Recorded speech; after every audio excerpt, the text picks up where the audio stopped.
this thing working? Give me some sound over here. Yeah. The Out of Bounds Show is powered by the award-winning golf courses at Dancing Rabbit Golf Club in Philadelphia, Mississippi.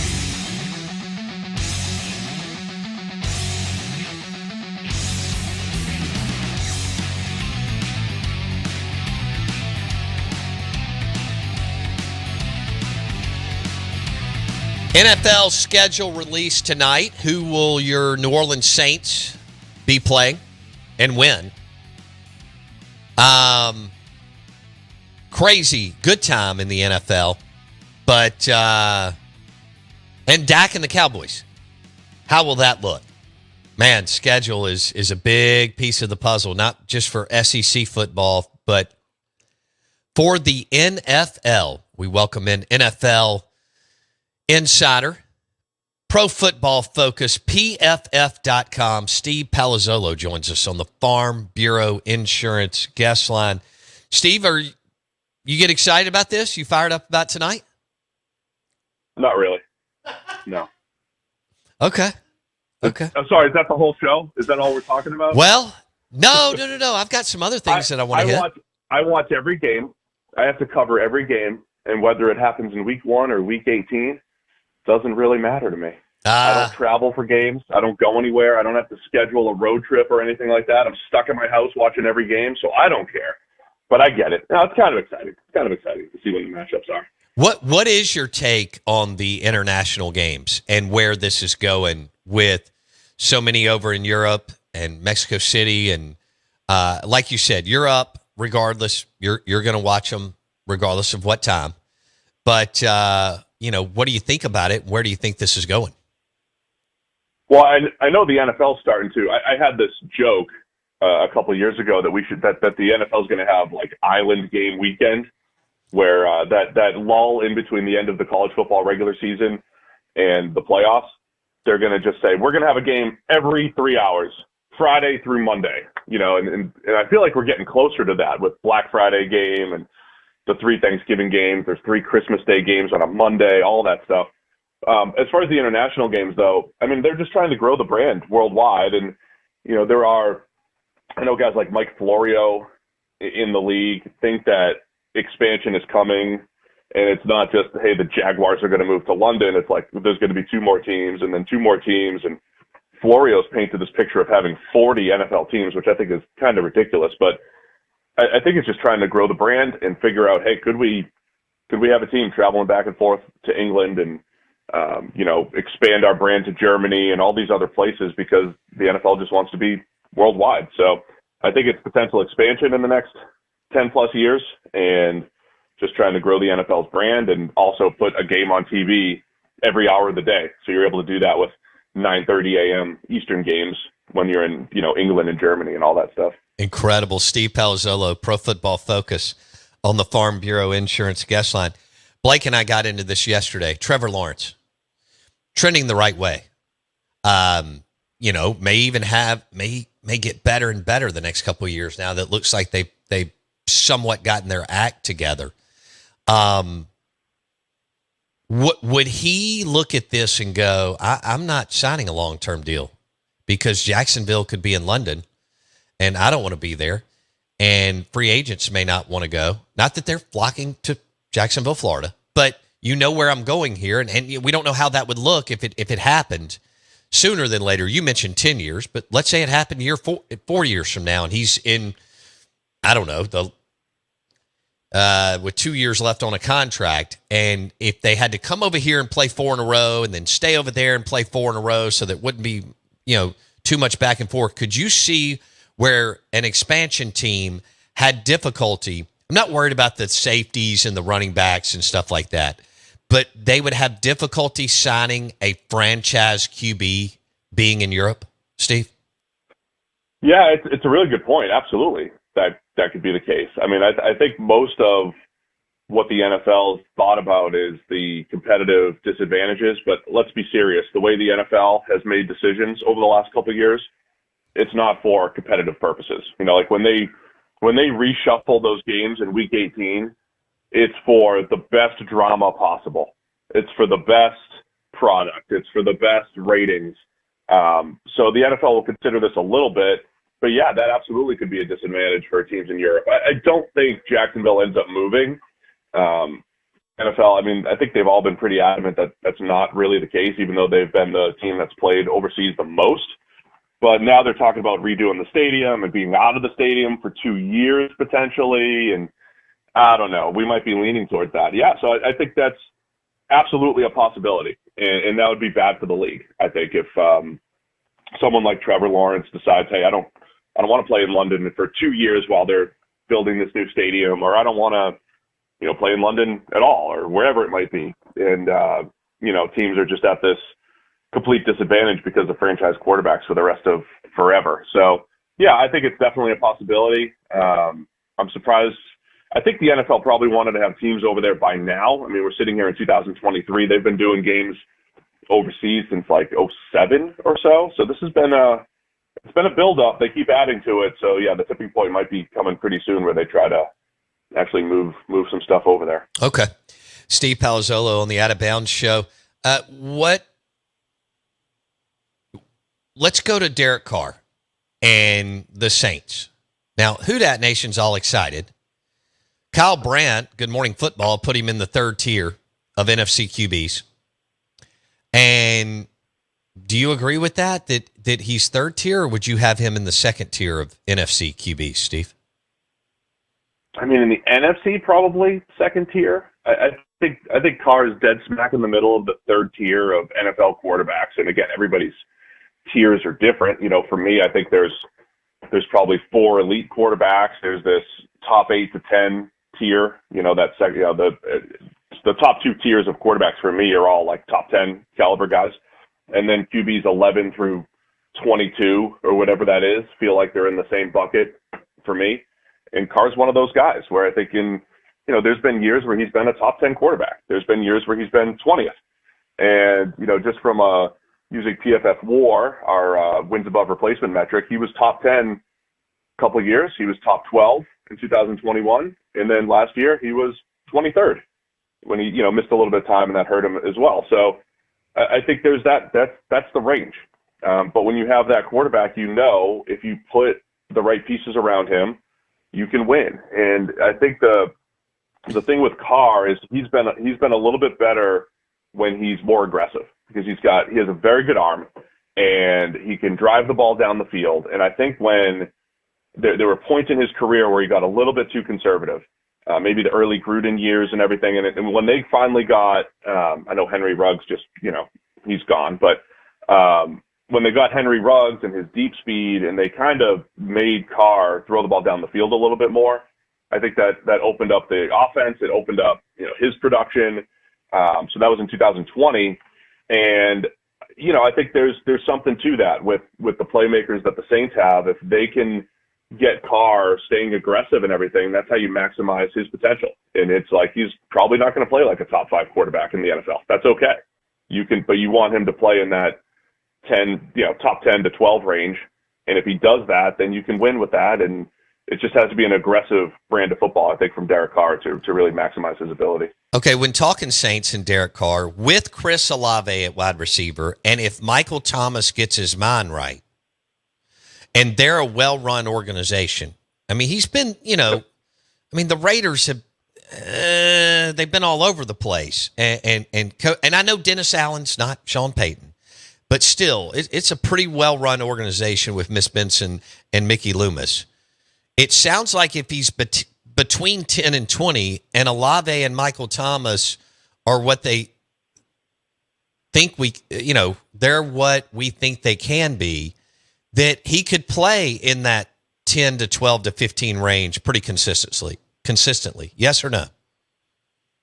Yes, I think that's definitely possible. I mean, there's other pieces at play. So if Michael Thomas comes back and he's that uber possession receiver who's just always open underneath, he's your move the chains guy. Chris Olave is also a great route runner who gets open, but he can also stretch the field. He gets behind the defense.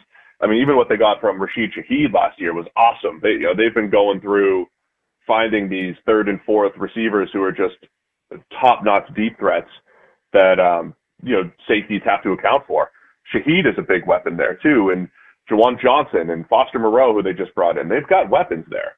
And then it's about the offensive line. Can Trevor Penning, if he's healthy for the entire season, is he going to be good enough in pass protection in year 2? I think the interior was a little, they struggled at times last year with Andres Pede, and Eric McCoy just re-signed, and so they've got pieces, but the offensive line's got to stay healthy and protect Carr. I mean, that's the other part of Carr's game. He does not do great with pressure. Not most quarterbacks don't, but Carr's not really the guy that's going to overcome it over time. In spurts he will, but he's not going to overcome heavy pressure. So if the offensive line doesn't hold up, there'll be some issues. But yeah, the Saints, I think, have all the pieces to bounce back this year, to surprise. And it'll be interesting to see what Carr does too, because he had his worst year since his rookie season last year. And so how much of that was just new system, Josh McDaniels, maybe they butt heads, they don't get along, they're not great, whatever it was. Carr wasn't great last year, but for a 3-year stretch prior to that, he was on a pretty good run. So Carr's been up and down throughout his career. He's certainly capable, and a lot of those pieces for the Saints definitely have to stay healthy and produce to maximize Carr. After one really good season with Jalen Hurts, everybody's on board, which I find interesting. Are you clear-cut 100% that Jalen Hurts over Dak Prescott? Over Dak? No, I wouldn't put him over Dak. I mean, I thought he was better than Dak last year, but I think you also have to look at the circumstances. I think the thing that make people want to buy into Jalen Hurts is it was a clear trajectory. Like when you described Dak Prescott's career, it was, he kind of peaked as a rookie. Like in Dak's first 4 seasons, his best year might have been his rookie season. Then he kind of tapered off for 2 years, and then he bounced back in year 4. With Jalen Hurts, it has been consistent improvement where he came in as a rookie, started a few games, was, up and down, but showed some flashes. And then the next year was better. And then last year was just much better. And the Eagles ran the whole offense through Hurts' running ability. And, but it also coincided with A.J. Brown coming in, as I've said a million times, the impact of having A.J. Brown and Devontae Smith and good tight ends to throw to, a great offensive line. So the environment certainly helps. I mean, in a vacuum, I'm not putting Jalen Hurts over Dak Prescott, but, if Hurts goes out there and continues to improve, if he continues that trajectory, which doesn't always happen. I think a lot of fans think that the players progress like it's a Madden video game where you just tack on a couple more points to their overall grade every single year, their rating, and they just always get better. Like, that's not reality. Players, like I just described Derek Carr's career, he's been up and down. His best year was probably 2016. So players don't just get better every year, but Hurts has. Josh Allen kind of has done that, but there's a point where that plateaus, and we'll see what happens with Hurts, if he continues to push it forward or if he plateaus to just being a very good or good to very good quarterback, this year. So still a little bit more to come, but I think, Dak has a better track record where in a vacuum, I would take Dak Prescott over Jalen Hurts right now. So in the NFC, would you say Dak Prescott and Jalen Hurts are tier 1 quarterbacks?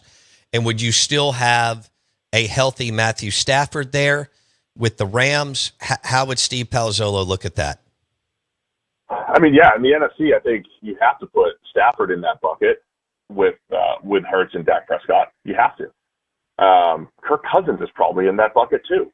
I mean, they all win differently, and there's all different styles and all that stuff. But we're talking the NFC, where who are the good quarterbacks. It's probably those 4. I don't think I'm missing anybody. So Jalen Hurts, Dak Prescott, Matthew Stafford, and Cousins kind of on the fringe there. I don't think he's a carry the team type of guy, but he's really efficient and really effective. But I think that shows just how wide open the NFC is, because those guys are like tier 2 or 3 if you're just loading up with AFC quarterbacks as well. So what are the San Francisco 49ers going to do, Steve? I think they saw enough from Brock Purdy that they'd like for him to be the guy. It's okay to not have to push Trey Lance, even though you gave up so much to get him. It's a sunk cost at this point. It would be interesting to see if Trey Lance had time to develop and all that fun stuff, what they could do. I've always thought that Trey Lance could really enhance their run game. But what they got from Purdy was really Jimmy Garoppolo plus. It was a tick better from what they were getting from Jimmy Garoppolo. and it was just a couple extra plays per game of maybe some off-structure stuff or just feel for the game that Brock Purdy brought to the table. But the same thing I'm saying about Jalen Hurts, let's wait and see. You guys know me. I'm not ready to all those graphics that were showing up on TV. Like, let's compare Brock Purdy to Joe Montana and Steve Young and 49ers history. Like, that's like fun story stuff, but it's ridiculous. So, we're like 10, 12 games into Brock Purdy's career. Like, let's give him some time. Like, he did this at Iowa State too. He was better as a freshman than he was as a senior. So I think Brock Purdy showed enough stuff that they want him to be the guy. I think they let Trey Lance compete. And if Trey Lance just takes this massive step forward and he's a little more accurate, decision-making's better, and they decide they want to tap into his running ability a little bit, maybe Trey Lance pushes Purdy from the starting spot. But I think it's going to be, if Purdy's healthy, I think it's going to be his job, and they're going to say, hey, get out there, distribute the ball to our playmakers, run this offense. And, the fact that he's making under $1 million per year on his contract could be a huge win for the Niners if they roll with him for the majority of his rookie contract here. Pro Football Focus, PFF.com. Steve Palazzolo on the Out of Bounds Show and the Farm Bureau Insurance guest line. We're talking NFL QBs, a little bit of scheduling. Dak and the Cowboys have to go out to San Francisco, basically like middle of the year, or kind of early middle October, and we'll see how that looks. That's probably not going to look good with Shanahan versus McCarthy. What if you could hire any of the sitting head coaches today? No, I got to take out Andy Reid. If you could hire any of the sitting head coaches today in the NFL, who would you hire? I think it's Shanahan. I really do. I mean, he's a baller. Because if I'm a GM, I'm going to the owner. Like, part of my GM interview is going to the owner and say, look, we're going to try to find a quarterback, and we're going to do it in an unconventional way. I might draft a guy every year in the first round. I might, take a million shots. I might try to store 5 of them on my roster and give up on, gunners and special teamers because it's that important. But if I have a Kyle Shanahan, he's him and Andy Reid, like, there's a couple guys in the league who you can win with mid-tier quarterbacks consistently, right? Who can consistently create high-end offense, not despite the quarterback, but regardless of the quarterback. So Shanahan's like that cheat code. So then I go to the owner and say, okay, if I bring in Kyle Shanahan, maybe we don't have to be crazy finding a quarterback. Then we can spend our resources building the rest of the infrastructure of the team, the offensive line, the playmakers. Just get Kyle Shanahan toys to play with, and he'll put it together. We just need a good enough quarterback, and we'll still bring guys in, but we don't need to be elite. Look, they haven't won a Super Bowl or anything like that, but there's been, when Shanahan's had his starting quarterback, Jimmy Garoppolo, and then Brock Purdy, they've won. They've made it to the NFC Championship. They've been on the cusp. So I think Shanahan would be the guy. I would also just kind of help him out with some of the game management stuff and being more aggressive and all that. But as far as the high end stuff, creating offense, that's where Shanahan's advantage really is. What are your expectations for Sean Payton and Russell Wilson this year? Oh, I have no idea. I can't wait to watch. I mean, it's either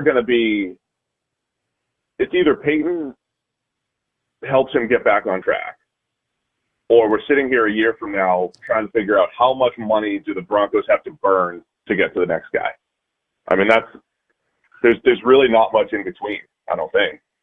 I guess they could be like an 8-9 team, and we're kind of in the middle. But I'm interested to see how Sean Payton wants Russell Wilson to play, because I think clearly Russell Wilson's best play is working off play action, throwing the ball down the field, and the Broncos and not really throwing at a high volume, right? Not dropping back 40, 45 times a game.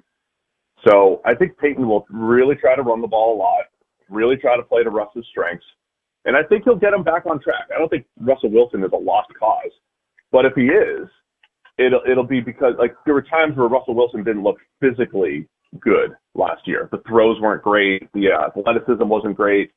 If we don't see Russell Wilson physically in a good spot next year, then it won't matter. I don't think what Sean Payton brings to the table. But I think Payton will play to his strengths. They'll run the ball, run play action, stretch the field, and we'll see a much more effective Russell Wilson. But again, it'll come down to his physical ability And if he's not special outside of the pocket, then maybe he's just a mid-tier quarterback at this point, and Denver's got some decisions to make at the end of the year. Okay, Sean Payton's not going to be patient. So not with the success he's had, and he's right around 60 years old. He's not going to be patient. You make a good point. This thing's either going to start going well early, or they're going to start to try to find a way to move on. Steve Palazzolo, PFF.com, Pro Football Focus, great site. Check it out. He joins us on the Farm Bureau Insurance guest line. Let's go back to the NFC South. Who do you have? Do you have the Saints as the favorite? Yeah. When I'm in Saints territory, I say the Saints are the favorite. Yep. I just did Carolina radio earlier today. I said they're going to win for sure. So if I go to Tampa, though, I won't lie. They're not the favorites. Okay, so yeah. Is this a Saints Carolina? How do you look at it? Any of the outside of Tampa Bay, Atlanta, New Orleans, Carolina, or? I mean, even Tampa Bay could do. It's so wide open. I think Atlanta is good. Atlanta brought in Bijan Robinson, and I wouldn't agree with that move and all that stuff, but they already had a really effective run game. He'll make it a little bit better probably. And Atlanta made a lot of improvements this year, both sides of the ball. They added a ton to the defensive side of the ball, guys like Calais Campbell and Jesse Bates at safety. So I think Atlanta's going to be good. Now, it depends on Ritter. Desmond Ritter's the quarterback. He was a third rounder last year. We saw him. He was okay as a rookie, but he's a big unknown. But I just know Atlanta made a lot of improvements to their roster last year, and they've done a pretty good job of just being feisty and tough. So I think Atlanta, New Orleans, and the Panthers are in the mix. If Bryce Young is good, right? If he hits the ground running and he's good, the Panthers are good. So I think they're all in the mix. And who knows if Tampa, if they can just start creating, if they still have playmakers there, the new offensive coordinator, Leftwich is out. Who knows if Baker Mayfield catches lightning in a bottle? This could be the year for Baker. Man. So it's wide open, I think, the South. But yeah, I'd say the Saints are the Saints, of course. Okay. Steve Palazzolo on the Out of Bounds show. All right, buddy. Have a great weekend. And I'm glad that you think that Dak Prescott is the best quarterback in the NFC. And he didn't have a W2 or W3 last year, wide receiver number 2 or 3. Now that they gave him a wide receiver 2, I guess if Gallup comes back healthy and productive, that could be his wide receiver number 3. Got about 30 seconds, Steve? For Dak? Yeah. Yeah, I mean, having him and Brandon Cooks and what's his face? CeeDee Lamb? Sorry. Yeah, that's good. Like, just adding Brandon Cooks to the mix this offseason so you don't have to force a receiver in the first round. I love it. They'll be back on track, I think, offensively next year. Not that they were bad, but they'll be more effective next year. Cool. Have a good weekend, buddy. See you, man. Yep, thank you, guys. Steve Palazzolo, NFL Insider, Pro Football Focus, PFF.com. Show is brought to you by Sound and Communications, SoundcomAV.com, the top quality audio visual company in the state of Mississippi, leading edge audio visual for churches, businesses, and sports facilities. SoundcomAV.com, Sound and Communications. Hour number 3 in a minute.